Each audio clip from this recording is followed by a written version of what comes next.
Welcome back to my channel. Vegetable stir fry எப்படி பண்ணுறதுன்னு பார்க்கலாம். இது மார்னிங் பிரேக்ஃபாஸ்ட்டாகவும் சாப்பிட்லாம், ஈவினிங் ஸ்நாக்ஸாகவும் சாப்பிட்லாம். வாங்க இது எப்படி செய்யுதுன்னு பார்க்கலாம். இதுக்கு பூண்டு ஒரு 4 பல் நல்லா பொடியாக கட் பண்ணி வச்சுக்கோங்க. வெங்காயம் ஒரு வெங்காயத்தை பொடியாக கட் பண்ணி வச்சுக்கோங்க. Baby corn, carrot, beans, broccoli, mushroom, இது எல்லாம் உங்களுக்கு விருப்பப்பட்ட காய்களை கட் பண்ணி வச்சுக்கோங்க. இதுக்கு ஒரு சாஸ் தயாரிச்சுக்கலாம்.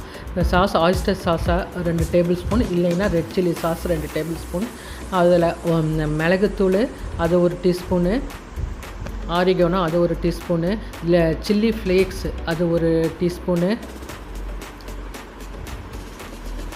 சால்ட்டு அண்டு சுகர் அதை ஒவ்வொரு டீஸ்பூன் போட்டு இது எல்லாத்தையும் நல்லா மிக்ஸ் பண்ணி விடுங்க. உங்கள்கிட்ட ஆயிஸ்டர் சாஸ் இல்லைனாலும் ரெட் சில்லி சாஸ் போட்டுக்கோங்க. அதில் சால்ட் அண்ட் சுகர் இது எல்லாத்தையும் ஆட் பண்ணிக்கோங்க. ஆரிகோனோ, பெப்பர், பிளாக் பெப்பர் இது எல்லாத்தையும், சில்லி ஃப்ளேக்ஸ் இது எல்லாத்தையும் ஆட் பண்ணி தனியாக வச்சுக்கோங்க.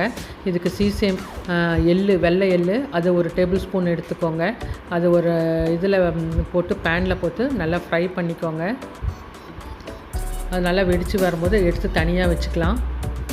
பாருங்கள், இந்த மாதிரி வரும்போது நல்லா ஃப்ரை ஆனது பிறகு எடுத்து தனியாக வச்சுக்கோங்க. இன்னொரு பேனில் பட்டர் 1 டேபிள் ஸ்பூன் ஆட் பண்ணிக்கோங்க.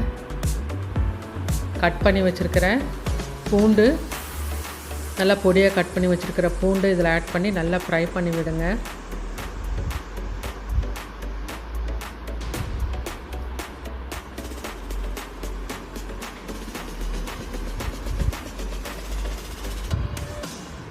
பூண்டு நல்லா ஃப்ரை ஆன பிறகு ஆனியனையும் இதில் ஆட் பண்ணி அதையும் நல்லா ஃப்ரை பண்ணி விடுங்க.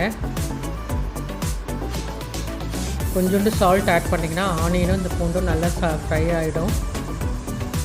இது ஃப்ரை ஆன பிறகு அந்த சாஸ் மிக்ஸ் பண்ணி வச்சுருக்கிற சாஸை இதில் ஆட் பண்ணிக்கலாம்.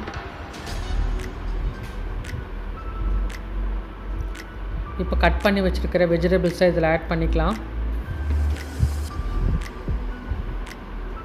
உங்களுக்கு என்னென்ன காய் தேவையோ அதையெல்லாம் நீங்கள் இது பண்ணிக்கோங்க. Mushroom, carrot, beans, corn, baby corn, capsicum,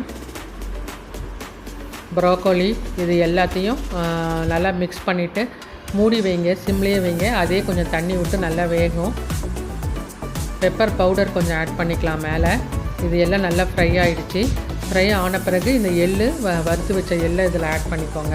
அவ்வளோதாங்க, நல்ல சுவையான வெஜிடபிள் ஸ்டர் ஃப்ரை ரெடி ஆகிடுச்சு. இது நீங்கள் சும்மாவே 1 கப் சாப்பிட்டிங்கனாலே உங்களுக்கு நல்ல பிரேக்ஃபாஸ்ட்டுக்கு இதாக இருக்கும்.